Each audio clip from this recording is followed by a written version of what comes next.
यही केजरीवाल चीख चीख कर चिल्ला चिल्ला कर कहते थे कि लॉकडाउन की तो जरूरत ही नहीं थी, लेकिन मोदी जी ने किया तो सिचुएशन कवर थी और चीजें बेहतर थी। आज जब राज्यों के ऊपर चीजें छोड़ी हैं, मोदी जी ने कहा है कि आप अपने स्तर पर लॉकडाउन लगाइए, छोटे छोटे कंटेनमेंट जोन बनाइए, कोशिश कीजिए लॉकडाउन की जरूरत ना पड़े। तो आपकी हालत खराब हो गई। 15 दिन में ही आप इतने हताश हो गए, इतने निराश हो गए, इतने बेसहारा हो गए।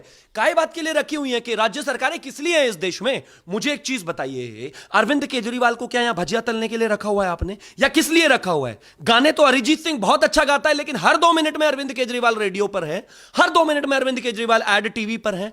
आप मुझे एक चीज बताइए, दिल्ली में कितने केसेस हैं? दिल्ली में 2.5 करोड़ जनता है, डेली 23,000, 24,000 और कल 28,000 केसेस आए हैं। कोई चुनाव नहीं है ना, कोई कुंभ नहीं हो रहा है। महाराष्ट्र में 12.5 करोड़ जनता है और केसेस कितने आ रहे हैं? 70,000। क्या कोई चुनाव हो रहा है वहां पर? चुनाव हो रहा है? नहीं हो रहा ना। मोदी जी ने चुनाव किया हुआ है ना, नहीं हो रहा। फिर भी क्या हो रहा है? 70,000 केसेस हैं।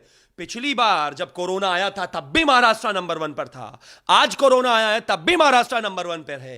पिछली बार भी दिल्ली के यही हालात थे, इस बार भी दिल्ली के यही हालात हैं। ये दोनों चीफ मिनिस्टर सबसे ज्यादा उछलते रहते हैं, ड्रामेबाजी करते रहते हैं, सोशल मीडिया करते रहते हैं, 24 घंटा न्यूज चैनल करते रहते हैं, दिन रात रेडियो करते रहते हैं, लेकिन जब काम की बात होती है तो डिलीवरी कहां है?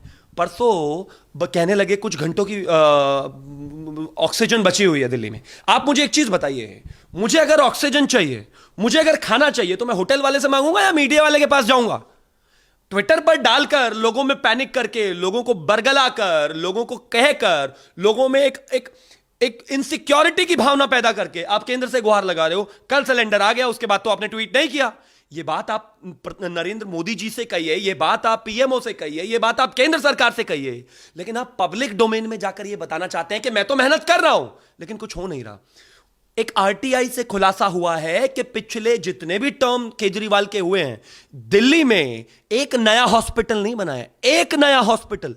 जबकि इसके खिलाफ, इसके उलट अगर मैं उत्तर प्रदेश की बात करूं तो 6 साल में 30,000 में एमबीबीएस की भर्ती की बात हुई है और उसके अलावा पीजी की सीटें बढ़ाई गई हैं, एमबीबीएस की सीटें बढ़ाई गई हैं। क्या कर रहे हैं आप दिल्ली में बैठकर? आप तो कहते थे आपने दुनिया का सबसे बेहतरीन हेल्थ इंफ्रास्ट्रक्चर खड़ा कर दिया।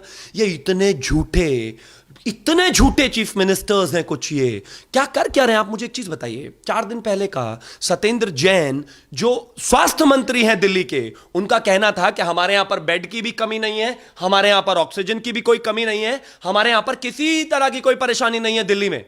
4 दिन बाद दिल्ली में, बल्कि 3 दिन बाद ही दिल्ली के मुख्यमंत्री आकर ट्विटर पर लिखते हैं कि हमें ऑक्सीजन चाहिए। आपने ये कैसा इनकॉम्पिटेंट, इनसेंसिटिव चीफ मिनिस्टर चुना है, जिसको यह भी अंदाजा नहीं है कि आज से 4 दिन बाद की हालत क्या होगी।